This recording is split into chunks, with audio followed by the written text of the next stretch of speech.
Today we're going to be constructing a wigwam that is in a conical structure or a cone structure, much like a teepee. And you guys, can you hold the axe there right now, please? Can we hold the axe? Or go far away in the other direction? Thanks. a little bit of column A, a little bit of column B. Yeah. Hold off and stop doing it. I'll start over with that.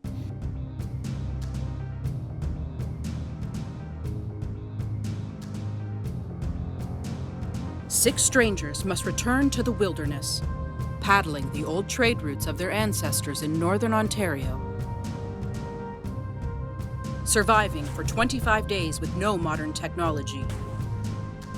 Learning the old ways from the elders. To reconnect to their past and find what truly matters.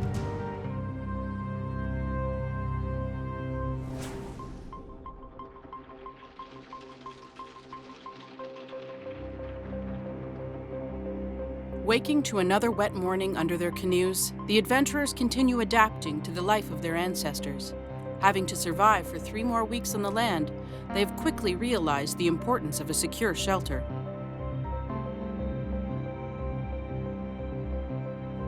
Well, I mean, the first use of a canoe is not really a shelter, so a canoe is kind of just a quick method to get under and covered. It rained during the night, so but you were tucked under the canoe. I was cozy. I was cozy. You were cozy. Yeah. That's what you get for not going to bed early. Yeah, I guess I was comfy, cozy. I was warm. I didn't actually get comfortable to sleep very well, but everybody else was snuggling up against me, keeping warm. And this guy had his hand in my face at one point, and people stroking my hair, thinking it was rabbit fur. I'm happy to see the morning come and progress to another day.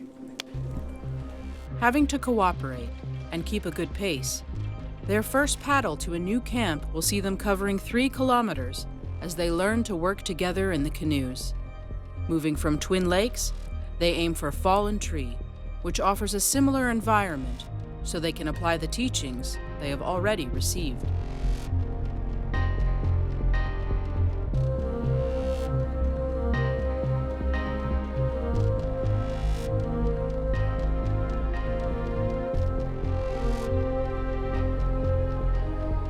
Coming ashore, they are happy to see a familiar face.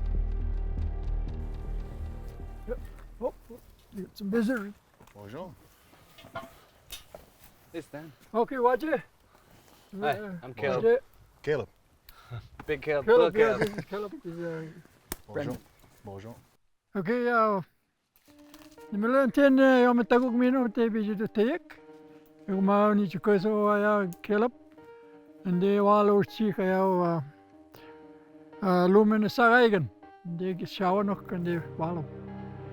Uma eu just kano mago ande do teme ya ande do teme go kaigen ne kayek. Eu se taigen de se tabenu se moyek. Me go je ematigi gak. Eu de mago stuna ande se tabenu se moyek takaya ke buwe ke muang ke bu mesu sa buwe sigi gak. Agi kano mago ande do tagatek.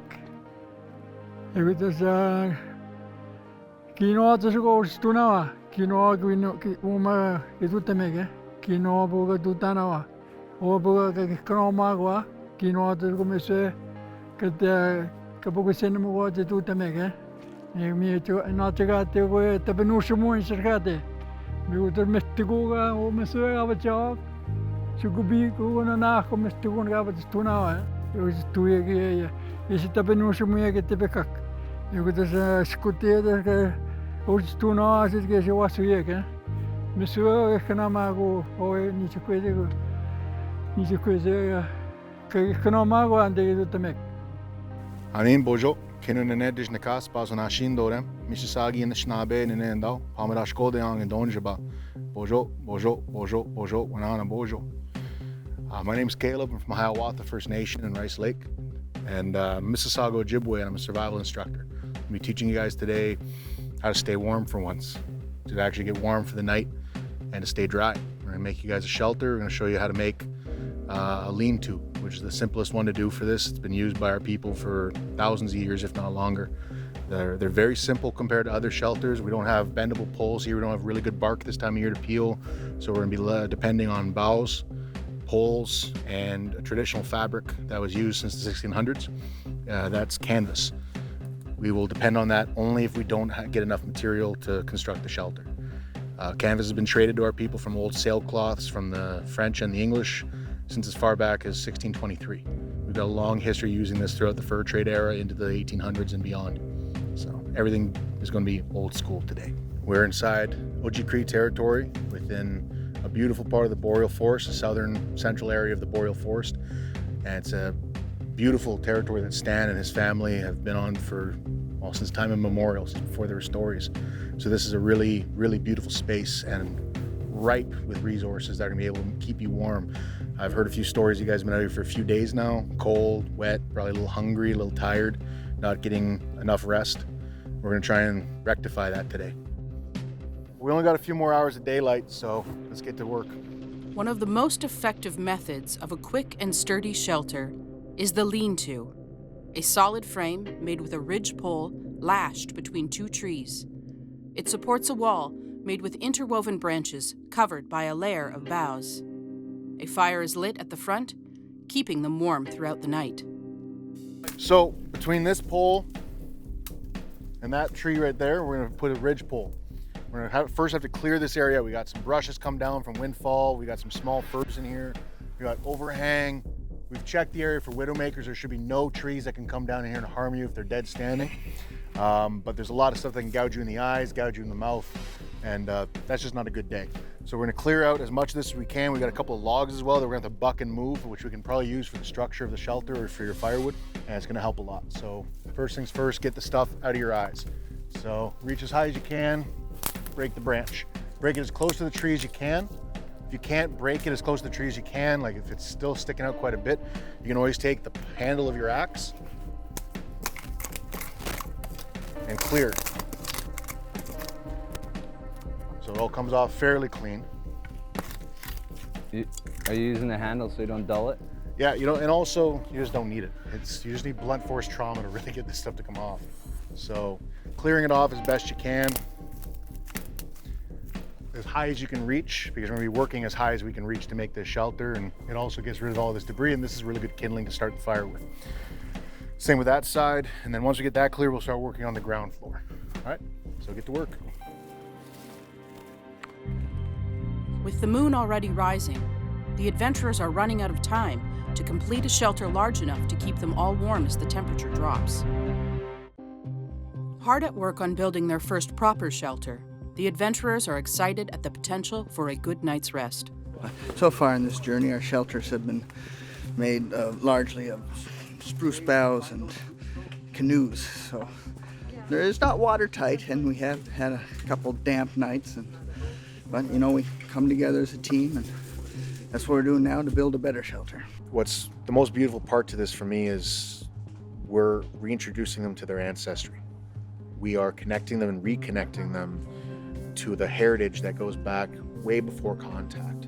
Other than the canvas, everything here, their ancestors had way back 2,000, 4,000 years ago. And so that is extremely beautiful to me. That's really magical. And if they have the chance to connect even to one little thing, like how to split roots or how to clean spruce roots or how to break a bough, that's a chance for them to think that their great-great-grandmother or their great-great-great-granduncle knew how to do that stuff all the time and did it. And then go home and show it to their family or show it to their siblings or their kids. And that's awesome. It's going to be like this. Okay, like this. You tie down. Then after that, you put more wood there. The teachings are bringing the team together, with some exceptions. I mean, but the thing is like you still have to consistently, like somebody always has to like stay up and like feed fire, and like it's just getting exhausting. Like I've had like realistically no sleep, and then everybody else snores, so it's like I can't get to sleep because everybody falls asleep in like somehow 5 minutes. The reason we want to put the ridge pole on this side, this is where all the weight's going to be coming from. Oh, okay. We put on this side, now that root is the only thing holding it on. So this way the weight can help pin it against the shelter. Always keep your ridgepole on the inside of the shelter. If not, this thing becomes a deadfall trap.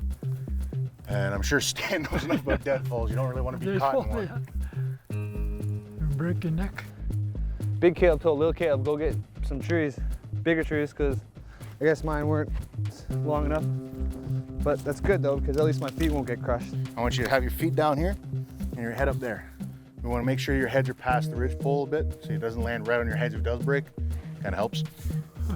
Yeah, I'll go a little further. Oh, this is good, this is good, this is good. What, that's good? Yeah, that's good. Okay. I really hope that it's tied well.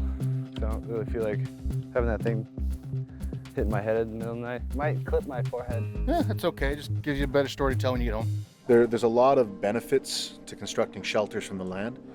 First and foremost, it lightens your load. The more you know, the less you carry.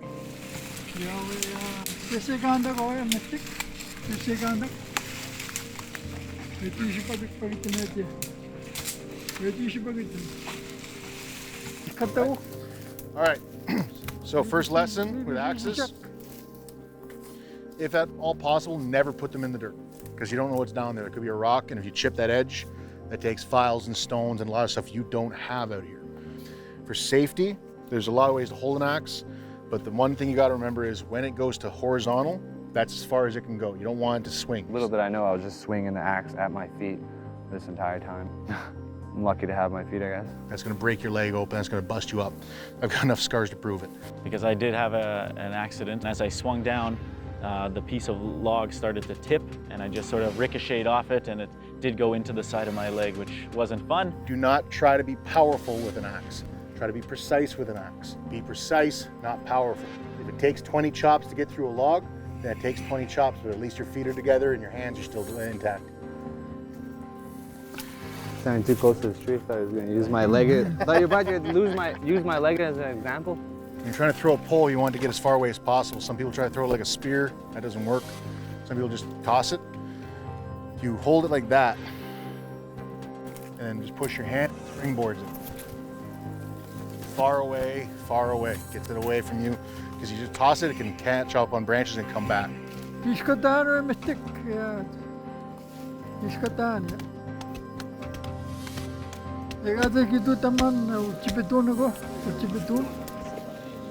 Yeah, any roots that are stuck in the ground, yeah. Find those roots though, because we're going to be needing those for binding. We want nice, big, strong roots.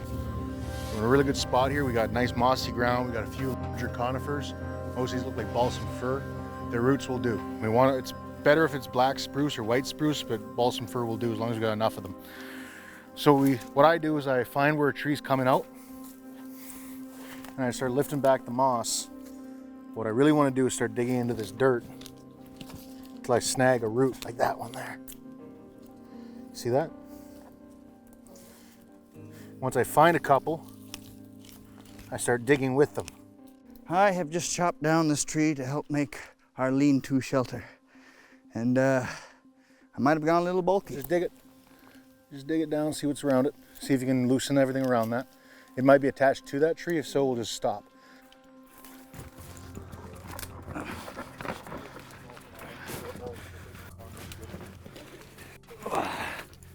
Got one. Yeah, digging roots for lashing. So this is sort of a new type of cordage for me. Never seen it used maybe, but never used it myself. So this is cool. Elder Stan was saying you gotta worry about the Maje Gijigan, right? The bad days, right? So keep us protected from the rain and the snow and that kind of thing. So keep us warm. I've always wanted to be a lumberjack.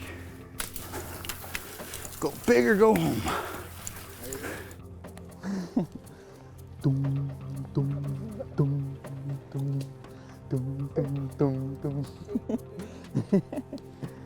Other way it's going to help them is it completely reconnects you. You are completely intimate with the material that is taking care of you, and that material comes from the land, from Aking, being on the land. Those boughs that they're going to be sleeping on top of, they broke those. They took those from the trees. They're going to know those boughs. So what I want you to do is lift up the bottom of these boughs and lay it all the way down to the ground, all right? They're going to remember each and every single one of them as they lay them into their bed. They're going to remember all those trees that they tied together. They're going to remember how to dig roots every time. They're gonna understand these things much more intimately than if they went out here with a nylon tent and a sleeping bag made of synthetic fiber. With a wealth of knowledge and resources at their fingertips, the adventurers are beginning to understand their ancestors' journey. As seasons change and the landscape shifts, the ability to adapt and work in harmony with others and the environment around them can make the difference between life and death. These teachings are not only about keeping them alive, but rekindling their spirit and their connection. With daylight growing short and another wet night ahead, the adventurers are excited to be nearing the end of their first well-built shelter.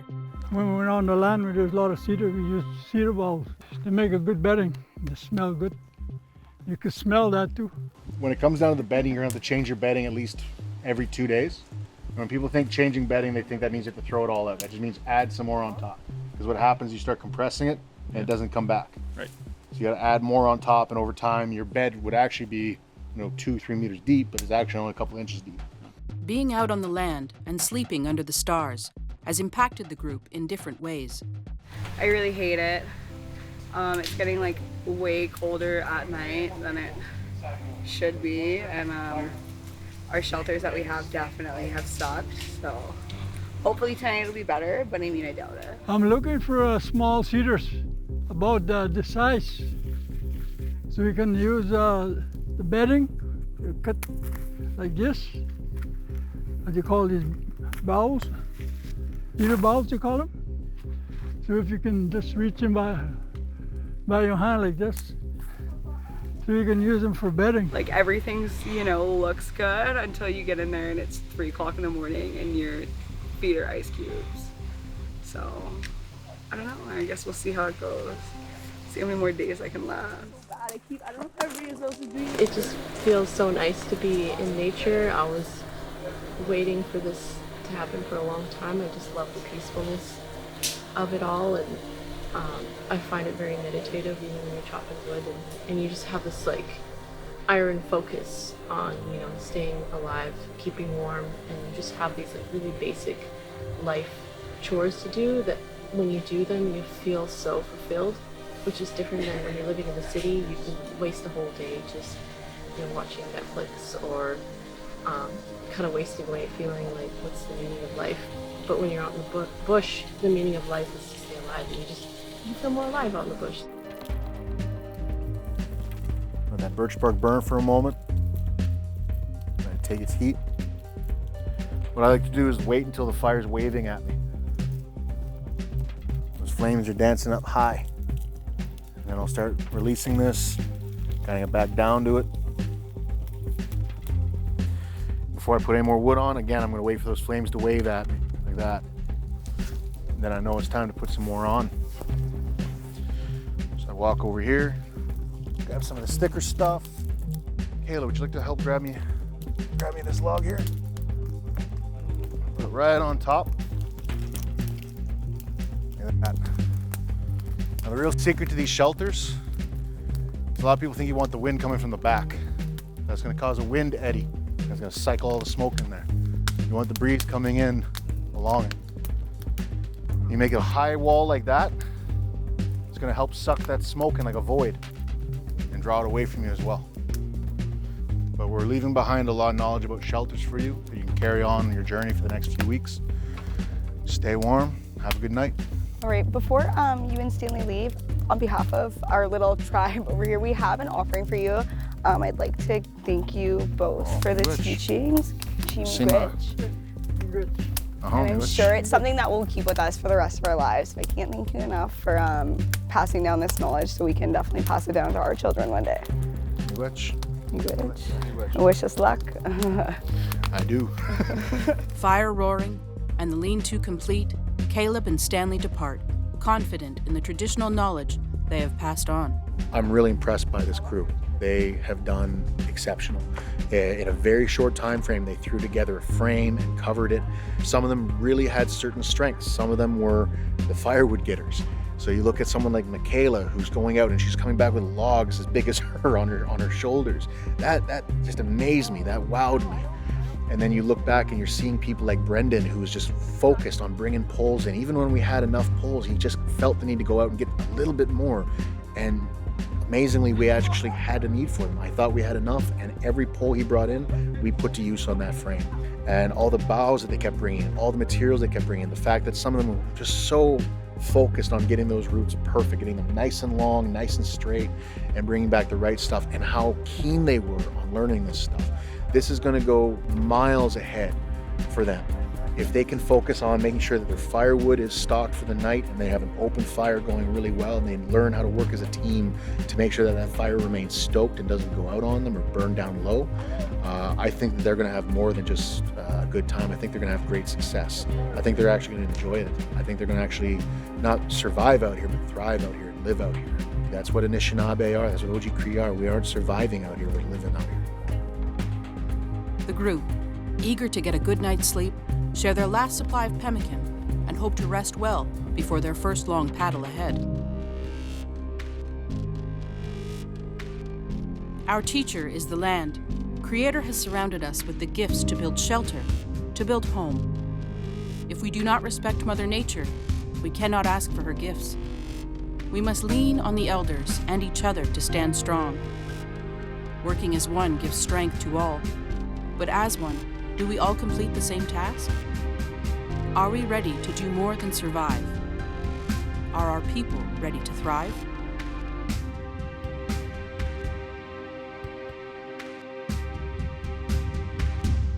Udebel itigen getsimando. Pinanakumago na no tagizigak. Minegi melomadzisiak. Mininan maskawiziwen. Nesta tentagusuwen. Mlogonomenan. Nesta shawenemenan. Anut nesta kagege. Hinabu agege gon.